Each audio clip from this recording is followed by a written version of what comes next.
하나님 말씀 요한계시록 22장 12절에서 17절까지입니다. 요한계시록 22장 12절에서 17절까지 같이 읽겠습니다.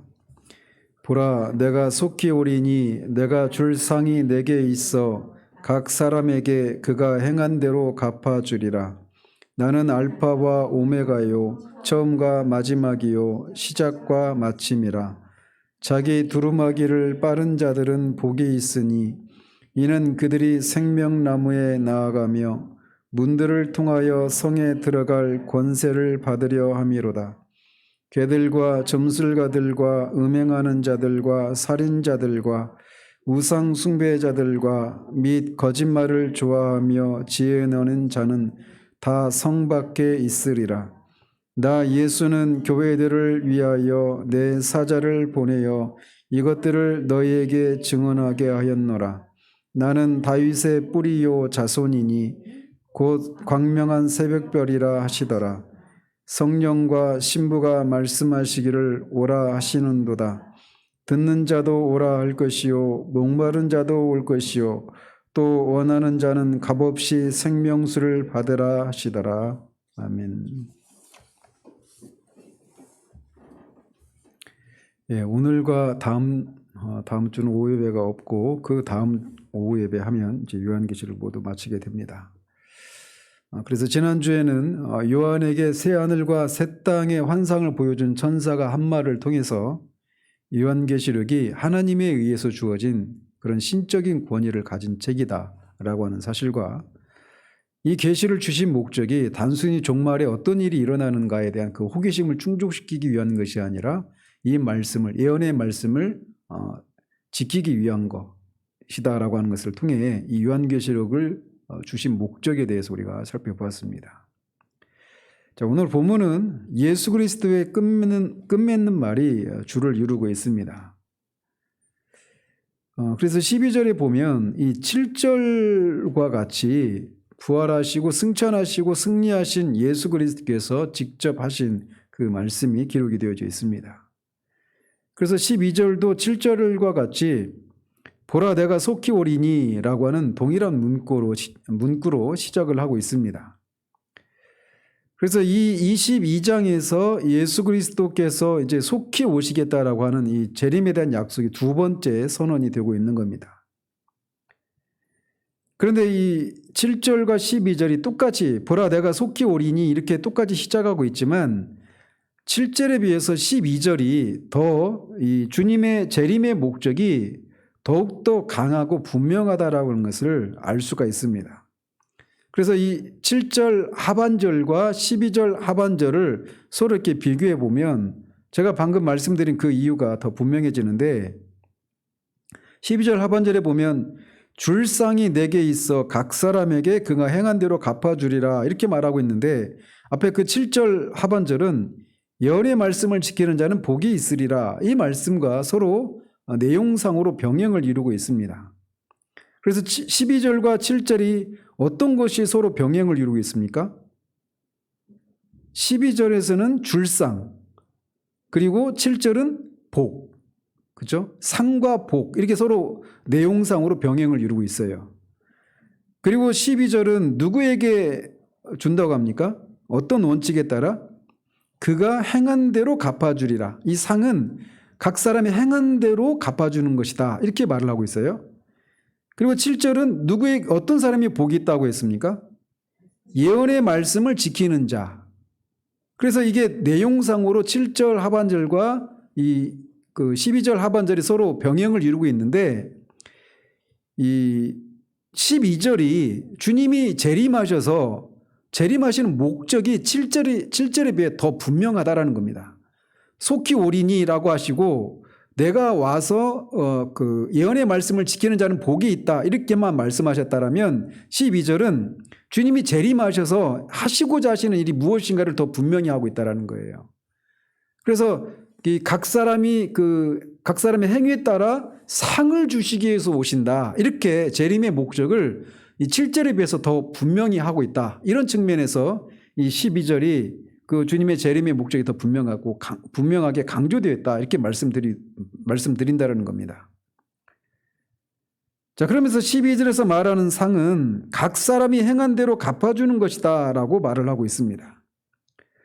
근데 여기서 말하는 상이 어떤 것을 가리키는가에 따라서 의견이 크게 두 가지로 나뉩니다.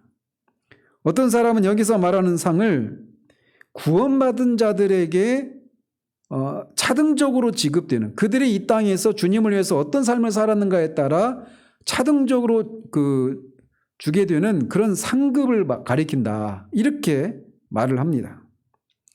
왜냐하면 이 12절에서 각 사람이 행한 대로 갚아준다, 이렇게 말을 하고 있기 때문이에요.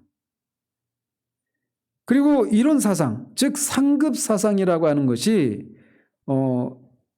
여기에서만이 아니라 성경의 곳곳에서 구원받은 성도들에게 구원 이외에 그들의 행위에 따른 상급이 주어지고 그 상급에도 크게 차이가 있다라고 하는 것을 성경이 곳곳에서 말을 하고 있기 때문에 여기서 말하는 상은 구원받은 자들에게 주는 그 차등적으로 지급되는 그 상급을 말한다, 이렇게 주장을 합니다. 실제로 누가복음 12장 47절 48절에 보면 우리 주님은 매를 많이 맞을 종과 적게 맞을 종에 대해서 말씀을 하고 있습니다. 그래서 심판에도 어떤 차등이 있다, 차이가 있다라고 하는 것을 말씀해 주고 있어요. 심판의 차이가 있다라면 반대로 상에도 차이가 있겠죠. 거기에서 유출할 수 있겠죠. 그래서 실제로 보면 고린도전서 3장 12절에서 15절에서는 바로 그것을 나누고 있습니다. 그것을 다루고 있습니다. 그래서 만일 누구든지 금이나 은이나 보석이나 나무나 풀이나 짚으로 이 터 위에 세우면 각 사람의 공적이 나타날 터인데 그 날이 공적을 밝히리니, 즉 주님이 오시는 날을 가리키는 겁니다. 그러면서 이는 불로 나타내고 그 불이 각 사람의 공적이 어떠한 것을 시험할 것임이라. 만일 누구든지 그 위에 세운 공적이 그대로 있으면 상을 받고 누구든지 그 공적이 불타면 해를 받으리니 그러나 자신은 구원을 받되 불 가운데서 받은 것 같으리라, 이렇게 말씀을 합니다. 그래서 주님이 오실 때 모든 사람이 행한 일에 따라서 어떤 불시험을 통과하게 될 거라는 거예요.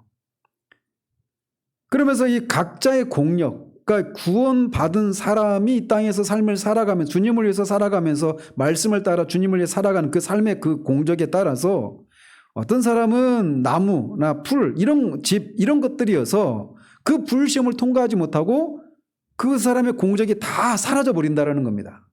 그럼에도 불구하고 그들은 불 가운데서 건진 것 같은 구원은 받을 거라는 거예요.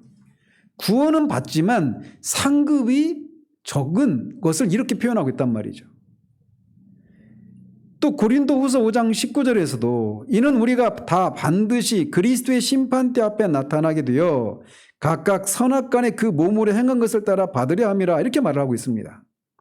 여기서 말하는 그리스도의 심판대 앞에 서는 사람들은 우리입니다. 즉 고린도서에서 말하고 있는 것처럼 신자들에게 보낸 편지거든요, 고린도서는. 그래서 신자들이 그리스도의 심판 앞에 서서 각자의 몸으로 행한 것에 따른 그런 상급을 받을 것이다라고 분명히 명시하고 있어서 신자들이 구원받은 것 이외에 이 땅에서의 삶에 따른 상급이 차등적으로 주어질 것이라고 하는 것을 성경이 분명히 말해주고 있거든요. 그래서 이 웨스트민스터 신앙고백서 33장에서도 이것을 다루고 있었고 그것을 우리가 한번 살핀 적이 있습니다. 자, 그럼에도 불구하고 이런 질문할 수 있잖아요. 이렇게 차등적으로 상급이 주어진다면 이런 불만을 표시하는 사람이 있어요. 이 땅에서도 어떤 사람은 똑같이 예수를 믿는 사람임에도 불구하고 이 땅에서 어떤 사람은 좀 더 풍성하고 안락한 삶을 살아가는데 어떤 사람은 정말 이 땅에서도 지질이 궁상받기 어렵고 힘든 삶을 살아갔는데 천국에 가서도 이런 차이가 생긴다라면 어떻게 그게 천국일 수 있겠느냐, 이런 불만을 제기하죠. 그죠? 안 그래요? 그런 사람이 있단 말이에요. 그런데 성경은 분명히 이것을 말해주고 있어요. 그래서 그럼에도 불구하고 천국은 어떤 종류의 불만이나 슬픔이나 그런 근심이나 이런 것이 없단 말이에요. 그 인간이 누릴 수 있는 최고의 최상의 그런 복을 누립니다. 하나님을 얼굴과 얼굴로 이렇게 최고 선이신 하나님을 보는 것을 통해서 지복직관이라고 그랬죠. 직관적으로 보는 거예요. 그 최고의 복을 누린단 말이에요. 그럼에도 불구하고 또 성경은 어떤 차이가 있을 것이다. 성도들이 똑같이 구원을 받지만 구원받은 성도들이 천국에서 누리게 될 그 삶의 그런 질에 어떤 것인지는 모르지만 어떤 차이가 있을 것이다. 그래서 어떤 사람들은 어떤 그런 얘기들 많이 들으셨죠. 저도 어렸을 때 그런 얘기 많이 들었어요. 장로님이 맨날 이 설교 때 예배 때 다마다 꾸벅꾸벅 졸던 그 장로님이 계셨답니다. 근데 설교 시간에 그날 또 계속 꾸벅꾸벅 졸더래요. 그러더니 설교가 한참 진행되고 있는데 갑자기 잠에서 팍 깨가지고 설교 시간에 막 갑자기 내 개털모자 막 그러더래요. 설교를 듣다가 꿈을 꾼 거예요.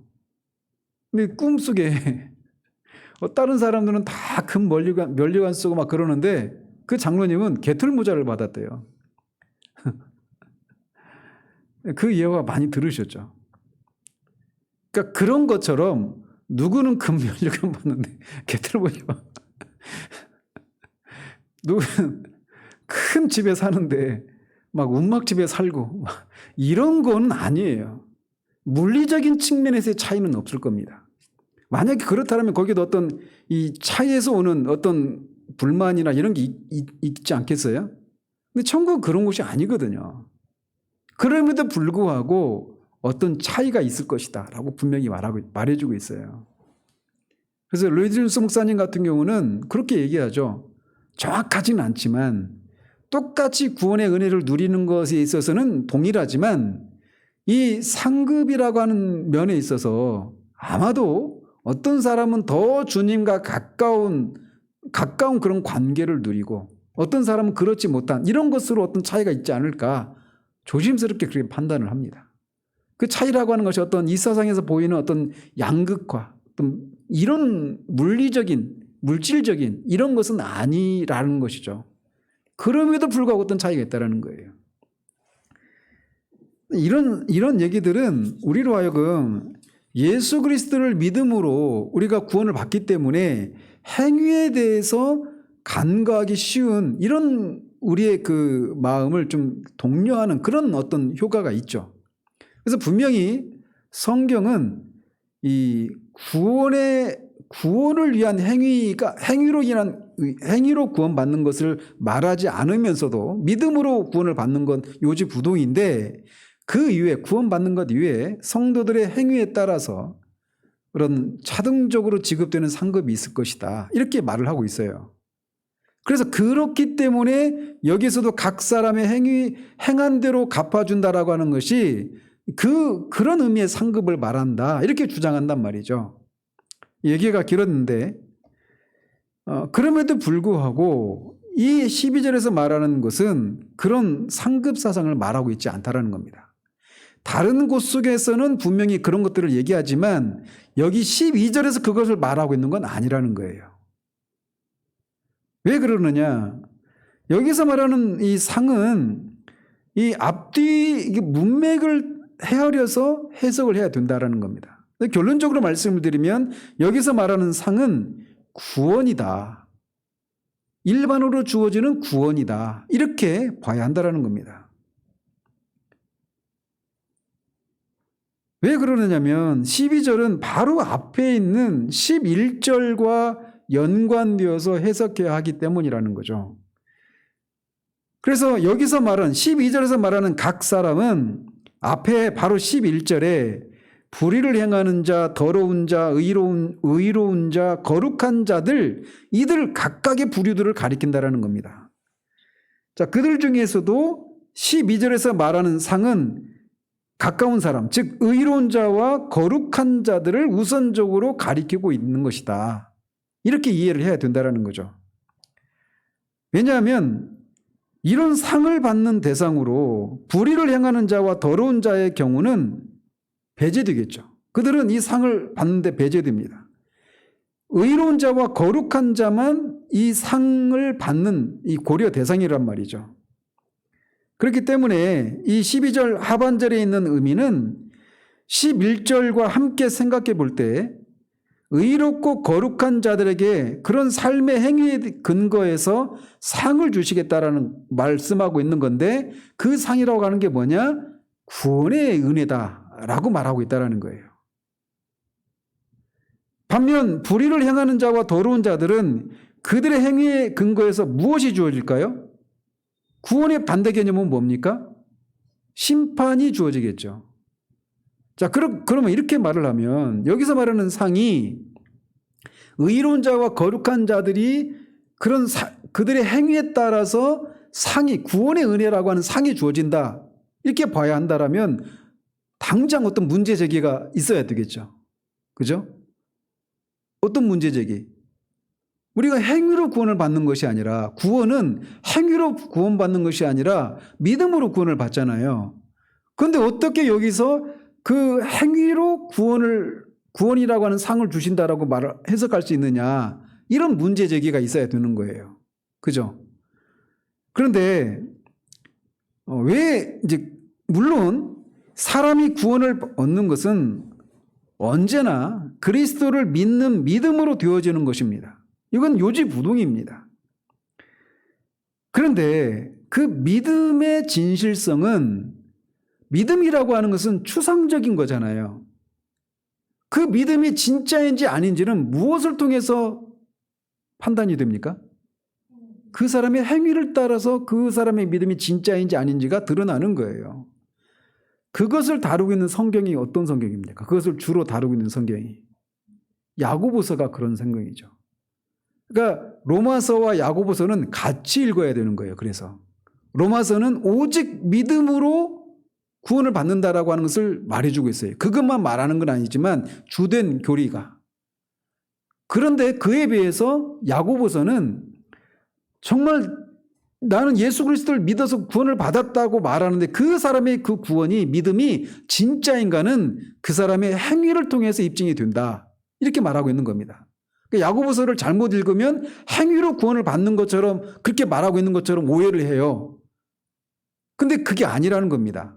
믿음이, 그 사람의 믿음의 진실성이 행위를 통해서 드러나기 마련이기 때문에 행위로 그 사람이 이 구원을 받는지 심판을 받는지 이렇게 말을 하고 있다는 거예요. 무슨 말씀인지 아시겠죠? 그래서 여기 요한계시록 22장 12절에서도 각 사람의 행위에 따라 구원이라고 하는 상이 주어진다, 이렇게 해석하는 것이 믿음으로 구원을 받는다라고 하는 것을 배격하고 있는 게 아니란 말이에요. 아시겠죠? 그래서 다시 말하면 본질적으로는 우리가 믿음으로 구원을 받지만, 믿음이라고 하는 추상적인 이 사실은 행위라고 하는 실제적이고 구체적인 사실로 드러날 때 그 믿음이 참 믿음이라고 확증을 받기 때문에 성경은 종종 믿음을 따라 구원이 이루어진다라고 하는 것을 행위를 따라 심판을 받는다, 이런 식으로 묘사를 한다라는 겁니다. 그래서 이런 해석이 가능하다라는 거예요.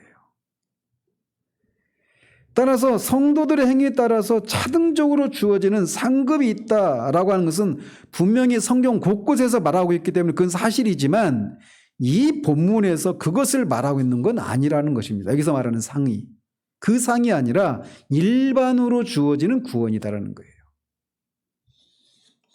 자, 이어서 13절에서 주님은 나는 알파와 오메가요, 처음과 마지막이요, 시작과 마침이라 라고 선언하십니다.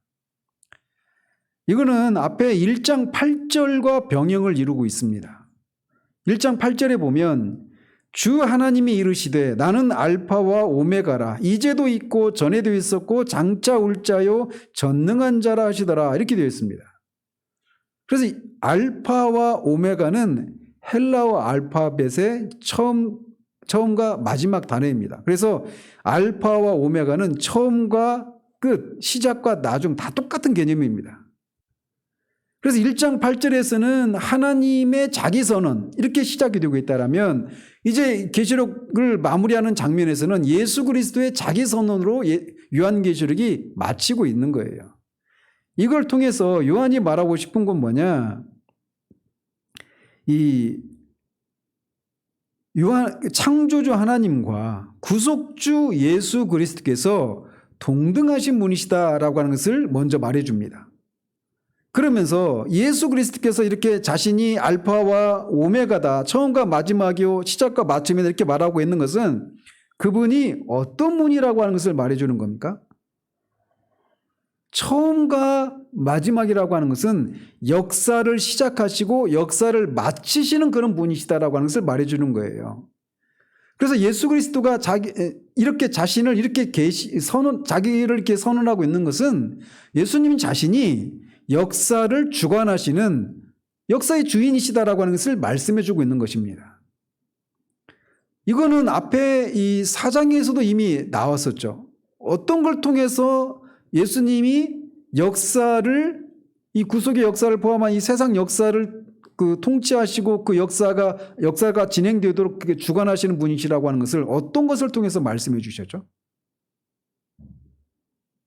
여러분이 벌써 1년 전 얘기라 기억이 가물가물하시겠지만 이 보좌가 있었죠. 4장에.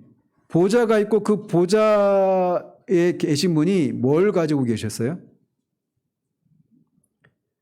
임봉된 그 두루마리를 가지고 있었죠. 그죠? 그런데 그 두루마리가 다 봉인이 되어 있었잖아요. 그 요한이 그 봉인을 뗄 자가 없는 것 때문에 막 울잖아요. 근데 그 봉인을 뗄 자가 누구라고 그 장로가 얘기해 줍니까? 어린 양. 그죠? 죽었다가 다시 산 어린 양. 다윗의 뿌리에서 나와서 그 다윗의 뿌리요 그 사자이면서 또 동시에 어린 양인 그분이 인봉을 떼기에 합당하다 이렇게 얘기하잖아요. 그러니까 인봉을 뗀다라고 하는 것이 어떤 의미라고 그랬습니까? 말씀드린 것처럼 역사를 심판하시고 구원하시는 그런 역사를 주관하시는 분이시다. 이런 의미라고 말씀드렸잖아요.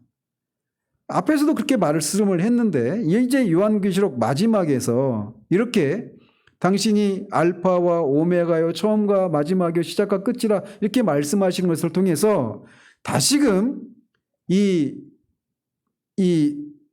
그리스도의 그런 역사의 주관자 되심을 드러내고 있다는 것입니다. 그러니까 역사의 주관자시라고 하는 것을 선언하는 것은 또 어떤 의미가 있는 겁니까? 여기 예언의 말씀으로 기록된 것들이 반드시 예수님이 성취하실 것이다 라고 하는 것을 말씀해 주고 있는 거예요. 자, 그것을 13절에서 말씀하고 있는 겁니다. 그러면서 14절과 15절은 11절에 불의를 행하는 자, 더러운 자, 혹은 의로운 자, 거룩한 자의 구분을 좀 더 이제 구체적으로 발전시키고 있습니다. 즉 이것은 앞에 12절에서 각 사람이 일한 대로 갚아주시는 상으로 구원과 심판의 기준에 대해서 좀 더 구체적으로 설명하고 있는 거예요. 각 사람의 행위에 따라서 어떤 사람은 구원의 상을, 어떤 사람은 심판의 삭스를 준다고 하셨잖아요. 앞에 11절과 12절에서. 근데 그거를 14절과 15절에서는 좀 더 구체적으로 설명하고 있다는 것입니다. 그래서 먼저 14절에 보면 자기 두루마기를 빠는 자들은 복이 있으니 이는 그들이 생명나무에 나아가며 문들을 통하여 성에 들어갈 권세를 받으려 함이로다. 이렇게 말합니다. 근데 우리말은 이제 두루마기를 빠는 자들이 복이 있다 이렇게 해서 복이 있다가 뒤에 배치되어 있는데 원문은 복이 있나니 이렇게 시작이 됩니다.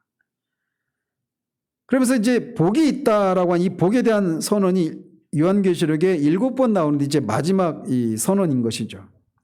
자, 누가 복이 있다고 말을 합니까? 자기 두루마기를 빠는 자들. 두루마기는 두루마리가 아니라 옷입니다. 두루마기. 그래서 이것은 이 두루마기는 뭐냐면 앞에 7장 9절에서 흰 옷을 입은 자들 이렇게 말할 때 그 흰 옷입니다. 그리고 7장 14절에서는 이렇게 해석을 해요. 어린 양의 피에 그 옷을 씻은 자들. 그러니까 흰옷과 흰옷은 어떻게 휘어졌느냐? 어린 양의 피로 휘어졌다라는 겁니다. 그때도 말씀드렸지만 피로 씻어졌는데 빨개져야지 휘어졌단 말이에요. 그러니까 이건 문자적인 의미가 아니죠. 그러니까 결국은 예수 그리스도의 그 피의 공로로 인해서 자신의 죄가 씻김받은 사람들, 이렇게 해석해야 된다고 말씀드렸죠. 그래서 두루마기를 빠는 자들도 같은 그런 사람들을 가리키는 겁니다. 그래서 예수 그리스도의 그 대속의 은혜로 말미암아 죄 사함을 받고 하나님의 백성이 된 구원받은 성도들을 가리킨단 말이에요.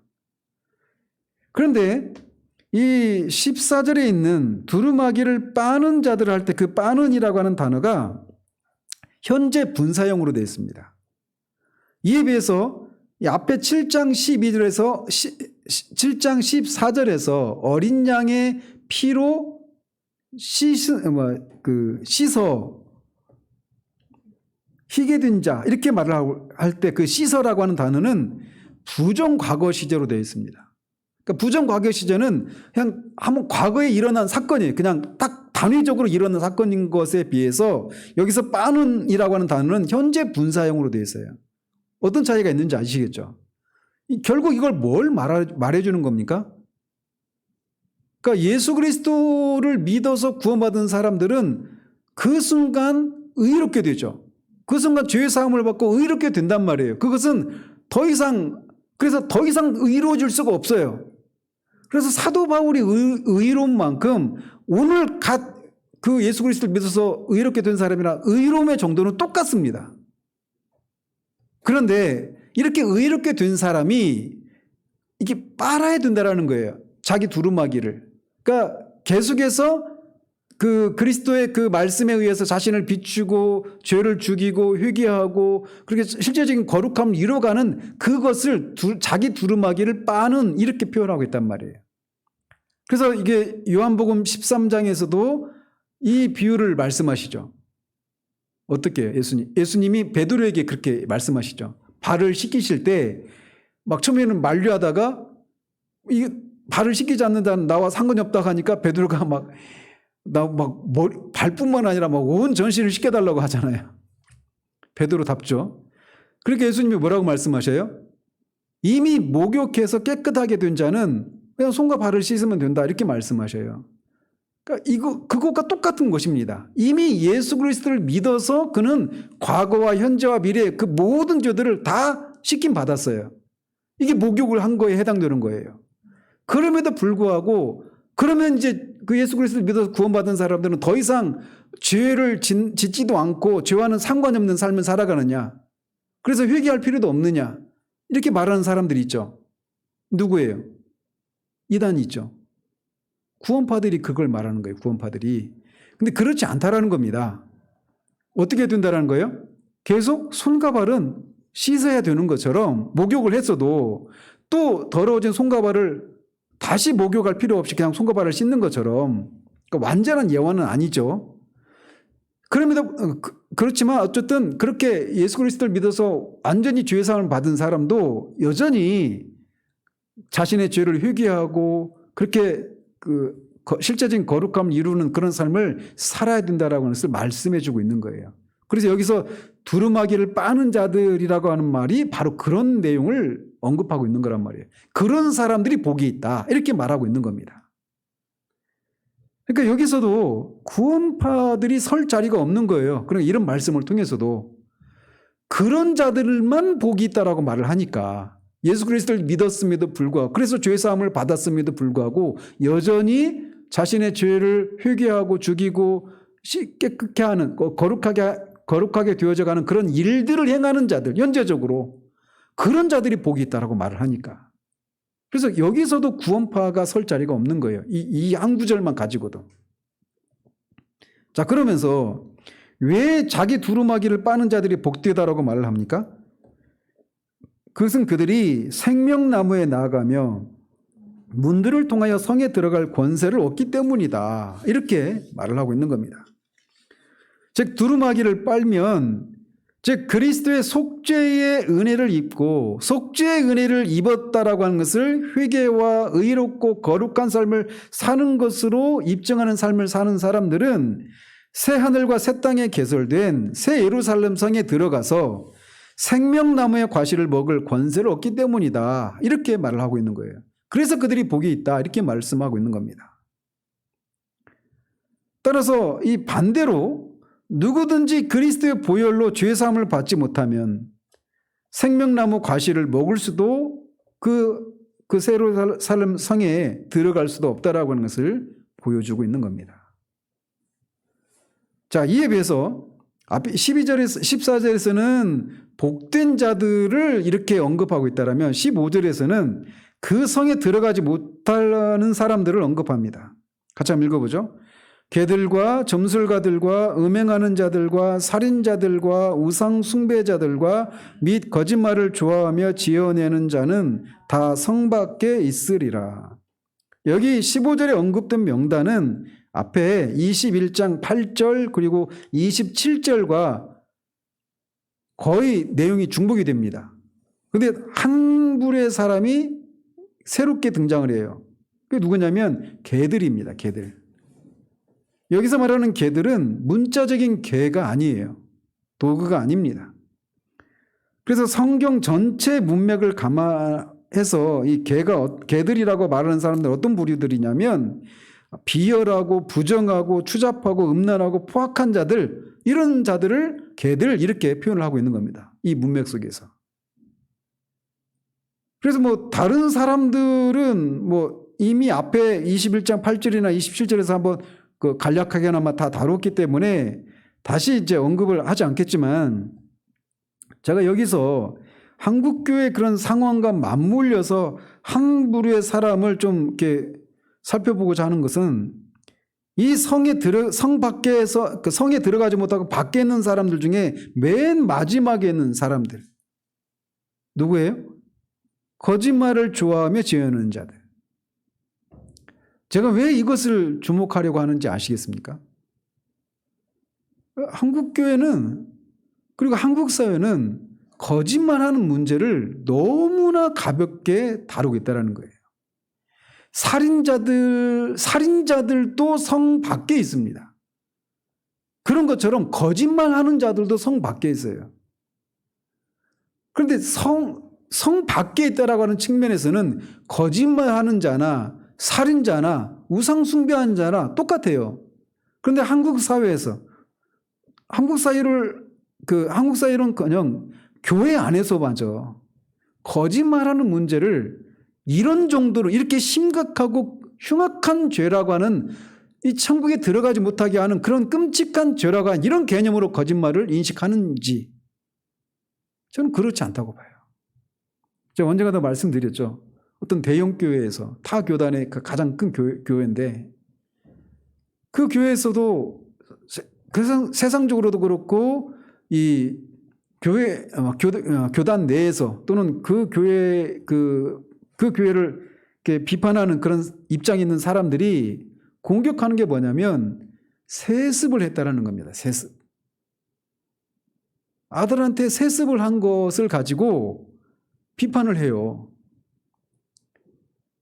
그런데 제가 보는 입장은 세습을 한 것보다 더 큰 게 뭐냐면 그분이 세습을 하지 않겠다. 세습은 성경적인 것이 아니다. 이렇게 말을 하고 자기는 자기 아들한테 세습을 하지 않겠다. 이렇게 말을 했는데 세습을 한 거예요. 그러니까 세습을 한 것보다 더 큰 죄가 뭔지 아시겠어요? 거짓말한 거란 말이에요.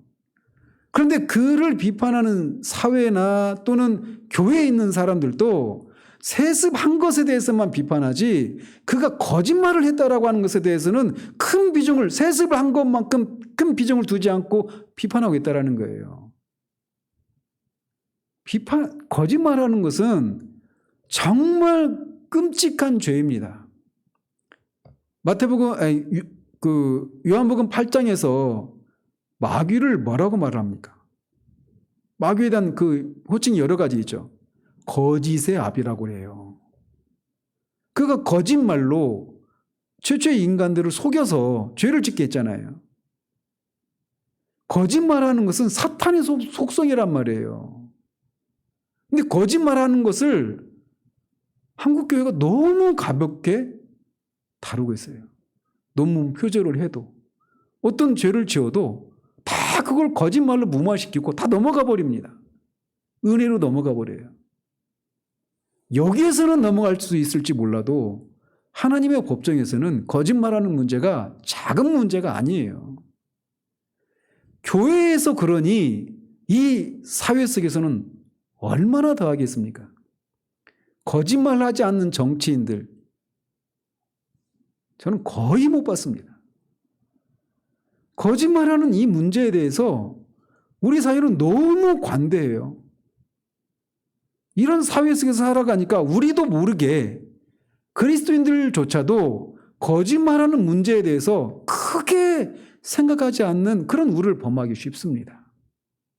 자제해 이 거짓말하는 문제를 성 밖에 들어가지 못하는 그 부류들이 구체적인 그 부류들이 얼마나 많겠습니까?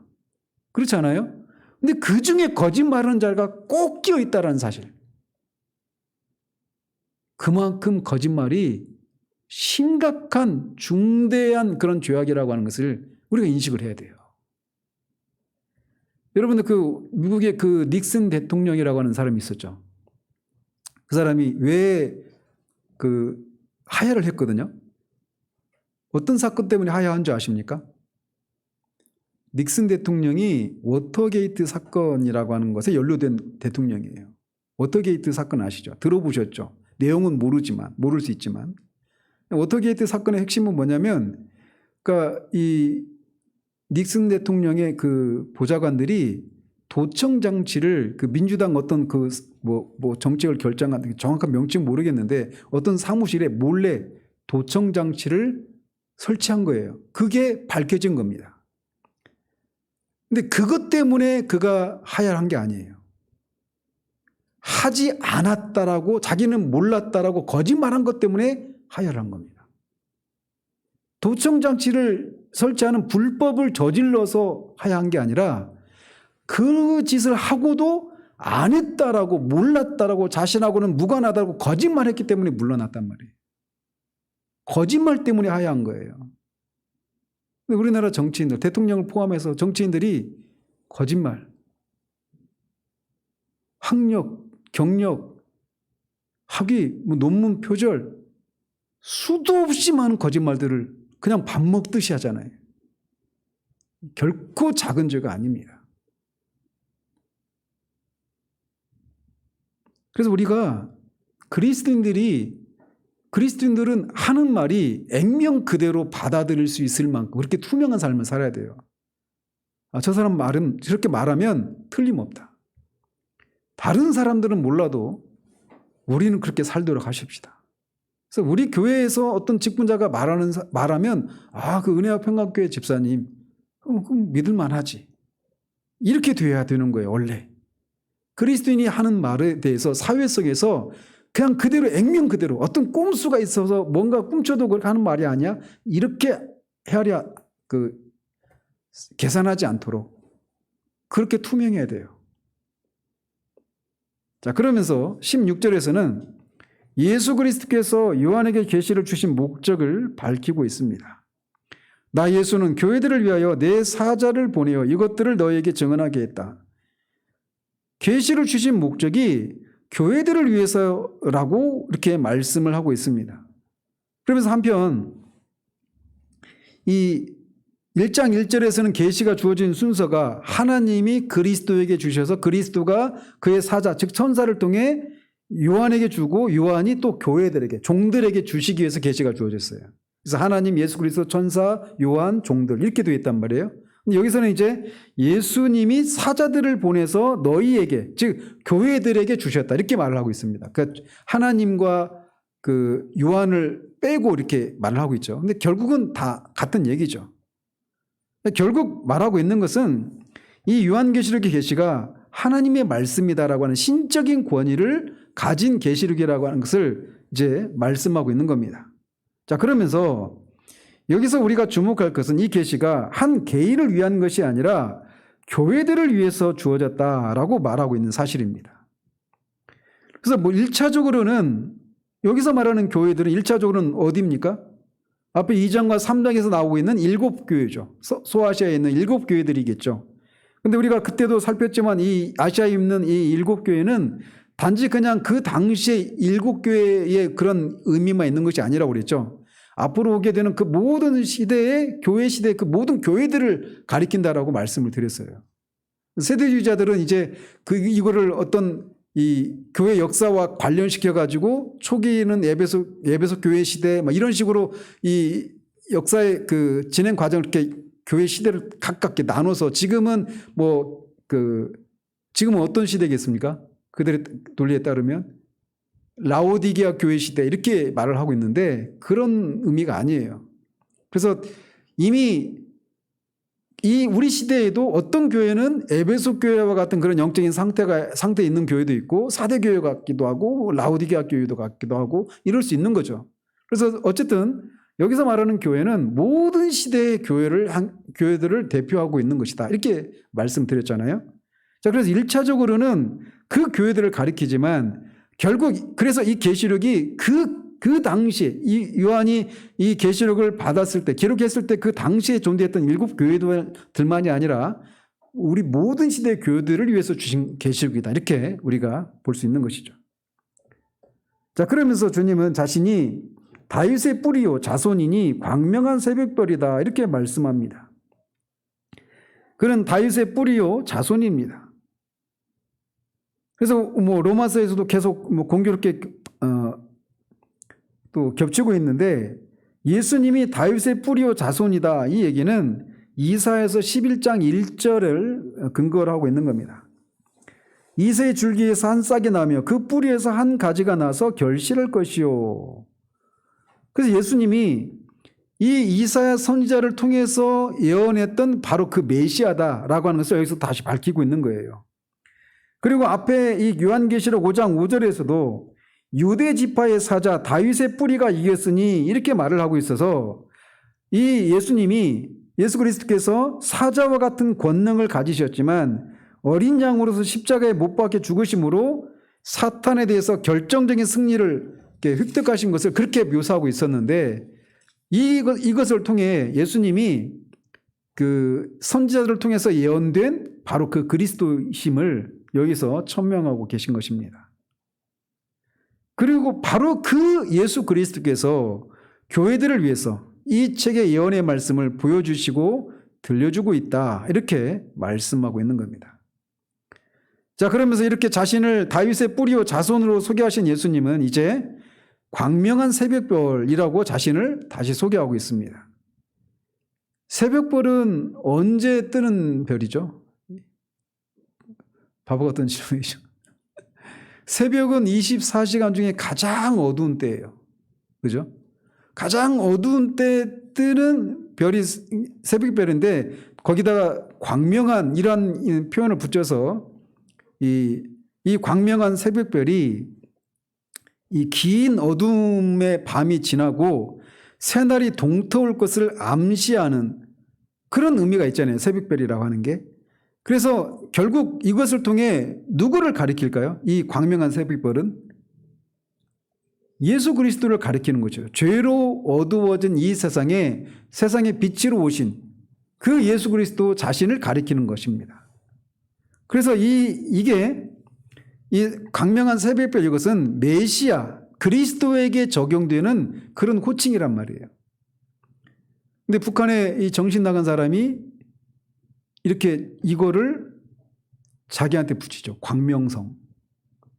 누구죠? 김정일. 김정일이 광명성이에요. 그 미사일을 보면 광명성 있죠. 김정일이 광명성이래요. 그러니까 사탄적인 존재죠. 그러니까 존재가. 어쨌든 근데 이 광명한 새벽별 이 별에 대한 별이 그리스도에게 적용되는 호칭인데 민수기 24장 17절에 보면 발람이 이런 예언을 합니다. 발람이 한 별이 야곱에게서 나오며 한 규가 이스라엘에게서 일어나서 모압을 이쪽에서 저쪽까지 쳐서 무찌르고 또 셋의 자식들을 다 멸하리로다. 이렇게 예언을 합니다. 그래서 가까이는 여기서 말하는 한 별이 누구일까요? 야곱에게서 나오는 한 별. 규는 왕을 가리킵니다. 가까이는 누구를 가릴까요? 다윗을 가리키는 거예요. 다윗이 모압과 그 주변에 있는 나라들을 정복할 것을 이렇게 예언하고 있는 거예요. 다윗은 궁극적으로 누구를 또 예표해요? 메시아, 예수 그리스도를 가리킨단 말이에요. 그렇기 때문에 자신을 다윗의 뿌리요 자손으로 소개한 예수 그리스도께서 광명한 새벽별로 재차 자신을 구약 성경이 예언한 바로 그 메시아로 소개하고 있는 것은 매우 적절한 그런 자기 소개라고 할 수가 있습니다. 이렇게 예수님이 자신을 이 그리스도로 성경이 예언한 그 그리스도로 이렇게 소개하고 나서 예수 그리스도에 대한 그 재림의 선언에 대해서 이제 17절에서는 성령과 교회가 이렇게 화답을 합니다. 같이 한번 읽어보죠. 성령과 신부가 말씀하시기를 오라 하시는도다. 듣는 자도 오라 할 것이요 목마른 자도 올 것이요 또 원하는 자는 값없이 생명수를 받으라 하시더라. 자, 여기서 성령과 교회가 오라, 그리고 뒤에 듣는 자도 오라, 목마른 자도 오라, 이렇게 오라고 외치고 있잖아요. 여기서 누구를 향해서 오라고 하는 걸까요? 성령과 신부가 말씀하시기를 오라 해요. 어떤 말씀 뒤에 오라고 하느냐면 예수님께서 내가 속히 오리라 이렇게 했는데 그거에 화답해서 성령과 교회가 오라, 오소서 이렇게 말하고 있다. 이렇게 해석하는 사람들이 있어요. 근데 그렇게 해석을 하면 뒤에 있는 내용과 조화가 잘 안 이루어집니다. 그래서 이제 그래서 이 하반절과 관련해서 해석을 해보면 여기서 언급되고 있는 오라라고 한 이 초청의 대상은 누구를 향해서 누가 초청을 하고 있는 거냐면 성령과 신부는 누굽니까? 교회죠. 그래서 성령의 영감을 받은 교회가 세상을 향해서 오라라고 외치고 있는 것이다. 이렇게 해석을 하는 것이 이 조화로운 그런 해석이라고 할 수가 있습니다. 그래서 누구에게 오라고 하는 거예요? 듣는 자도 오고 목마른 자도 오라고 또 원하는 자는 값없이 와서 생명수를 받아라 이렇게 외치는 거예요. 그러니까 결국 이걸 통해서 뭘 의미하고 있는 거겠습니까? 예수님이 내가 속히 올 것이다. 오면 예수님을 믿지 않고 그 믿지 않은 것을 그들의 행위를 통해서 입증하는 삶을 살았던 사람들에게는 심판을, 예수님을 믿고 그 믿음을 의롭고 거룩한 삶을 살아가는 것을 통해 자기 두루마기를 빠는 삶을 살아가는 자들에게는 상을 주시겠다라고 외쳤단 말이에요. 그것을 들은 교회가 이제 무엇을 해야 된다라는 겁니까? 복음을 전해야 된다라는 것이에요. 이것을 듣는 사람들에게 오라고 와서 목마른 자들은 와서 마시라는 겁니다. 원하는 자는 누구든지 와서 생명수를 마시라고 그렇게 외쳐야 한다라고 하는 것을 말해주고 있는 거예요. 그래서 요한계시록을 듣고 개인적으로는 어떻게 해야 되는 거예요? 우리 개인적으로는 말씀을 듣고 읽고 지키는 거예요. 그 예언의 말씀을 지키는 자들이 복이 있고 그 예언의 말씀을 따라 그 자기 두루마기를 빠는 자들이 복이 있어요. 그래서 개인적으로는 이 말씀을 따라 살아가는 그 삶을 살아가야 되는 거예요. 교회적으로는 복음을 전하는 것이 교회의 사명이라는 것입니다. 그래서 주님이 오실 때까지 주님의 오심을 알고 있고 오시면 해야 될 일이 무엇인지를 아는 교회는 이제 성령의 감동을 받아서 복음을 세상을 향해 전해야 되는 책무가 있다라고 하는 것을 이렇게 우리에게 교훈해 주고 있는 거예요. 주님은 말씀하신 것처럼 속히 오실 것입니다.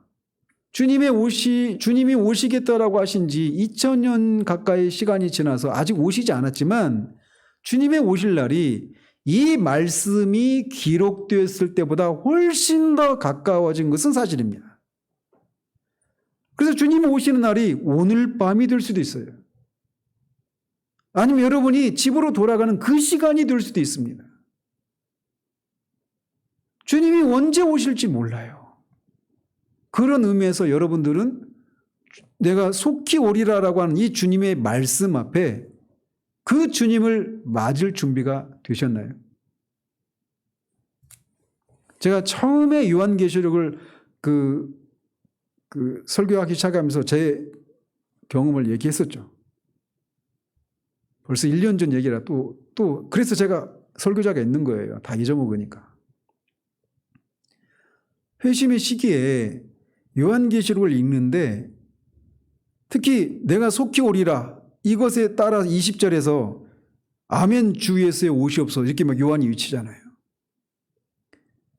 요한의 기도가 응답되지 않은 것이 얼마나 저한테 감사했는지 몰라요. 왜? 주님이 정말 오셔버렸으면 내가 아직 휴심하지 않은 때인데 그때 주님이 오셨다라면 여기서 기록된 이 심판이 나한테도 해당되는데 그래서 요한계시록 그때 이 부분을 읽을 때 얼마나 큰 두려움을 가지고 읽었는지 몰라요. 그런데 시간이 흘러서 회심을 하고 나서 아멘 주 예수에 오시옵소서 내가 속히 오리라라고 하는 이 주님의 말씀에 요한이 아멘 주 예수에 오시옵소서 이게 저의 기도 제목이 됩니다. 왜? 내가 주님을 믿는 자가 되었기 때문에. 그래서 주님이 언제 오셔도 주님 앞에 제가 주님이 저를 모른다라고 하시지 않는 그런 신분이 된 후에는 이 말씀이 두려움이 아니라 저의 간절한 기도 제목이 된 거예요. 여러분들은 준비됐어요? 내가 속히 오리라고 하는 이 주님의 말씀이 두려움으로 들립니까? 아니면 다음에 살펴보게 될 것처럼 아멘 주 예수에 오시옵소서 이런 상태입니까? 오늘이라고 주어진 날 동안 미루지 마시고 오늘 이 말씀을 듣는 것처럼 로마서에서 계속 말씀하고 있는 것처럼 그 십자가에 죽었던 그 예수가 하나님의 아들이시고 성경이 약속한 구세주이심을 그래서 모든 이름에 뛰어난 주가 되신 분이심을 믿는 여러분이 되시길 바라요. 그를 믿으면 그 안에 거하면 누구도 주님의 오심이 두려움 사실이 아니라 기대와 그런 소망으로 주님의 오심을 기다리게 되는 겁니다. 주님이 오실 때까지 교회는 그런 일을 해야 되는 곳이에요. 주님의 말씀을 끊임없이 지속적으로 전해야 됩니다. 그리고 이 말씀을 듣고 있는 여러분들 중에 아직도 주님을 자신의 구주와 주로 영접하지 못한 사람이 있다면 성경이 말하는 대로 주님이 주 예수 그리스도가 그 하나하나 그 호칭이 의미하고 있는 바로 진짜 그분이심을 여러분이 믿고 주님을 여러분의 구주와 주로 영접해서 아멘 주 예수에 오시옵소서 이 기도 제목에 합류할 수 있는 그런 사람들 되시기를 바랍니다. 기도하겠습니다. 하나님 아버지, 내가 속히 오리라 라고 하시는 이 주님의 이 선언이 정말 오늘이라도 가능한 상황이 되었음을 봅니다. 이런 주님의 이 선언에 우리가 아멘 주 예수에 오시옵소서라고 화답할 수 있는 그런 사람이 되었는지 오늘이라고 일컬어지는 이 날 동안 우리가 결단할 수 있는 은혜를 허락해 주시옵소서. 뒤로 미루지 않고 오늘 바로 예수님을 자신의 구주로 주로 영접해서 생명을 얻는 그래서 복되다라고 그런 판결을 받는 그런 사람들 될 수 있도록 은혜를 베풀어 주시옵소서. 우리 교회가 이 땅에 존재하는 이유가 주님의 오심을 우리가 알기에 사람들에게 이 생명의 복음을 전하기 위해서 존재함을 우리가 기억하고 복음을 전하는 일들에 지치지 않을 수 있도록 주님 우리를 붙들어 주시기를 소원합니다. 예수 그리스도 이름으로 기도합니다. 아멘.